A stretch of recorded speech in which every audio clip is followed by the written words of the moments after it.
بسم اللہ الرحمن الرحیم۔ السلام علیکم۔ حضرت موسیٰ علیہ السلام اللہ تعالیٰ کے بڑے جلیل القدر پیغمبر تھے۔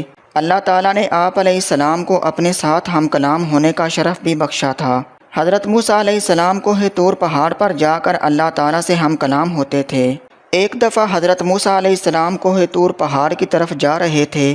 راستے میں ایک عورت ملی جو بہت زیادہ رو رہی تھی۔ حضرت موسیٰ علیہ السلام نے پوچھا کہ آپ کیوں رو رہی ہو؟ تو اس عورت نے کہا کہ میری کوئی اولاد نہیں ہے، عورتیں مجھے بانجھ پن کا طعنہ دیتی ہیں، آپ اللہ تعالیٰ سے پوچھ کر بتائیں کہ میری اولاد ہوگی یا نہیں۔ حضرت موسیٰ علیہ السلام اللہ تعالیٰ سے ہم کلام ہوئے اور عورت کے متعلق پوچھا تو اللہ تعالیٰ نے فرمایا کہ اس عورت کی قسمت میں اولاد نہیں ہے۔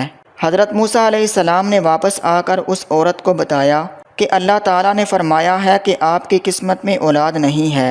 وہ عورت بہت زار و کتار روئی اور واپس اپنے گھر چلی گئی۔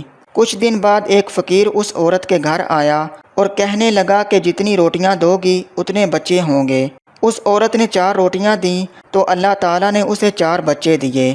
کچھ عرصہ بعد حضرت موسیٰ علیہ السلام کا اس عورت کے گھر کے پاس سے گزر ہوا تو اس عورت نے حضرت موسیٰ علیہ السلام سے فرمایا کہ آپ نے تو کہا تھا کہ اللہ تعالیٰ نے کہا ہے کہ اس کی قسمت میں کوئی اولاد نہیں ہے، تو دیکھو اللہ نے مجھے 4 بیٹے عطا کیے ہیں۔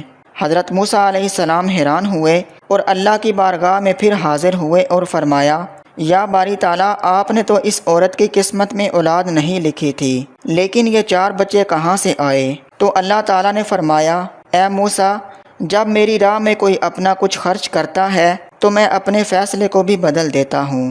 مزید اچھی ویڈیوز کے لیے ہمارے چینل کو سبسکرائب کریں۔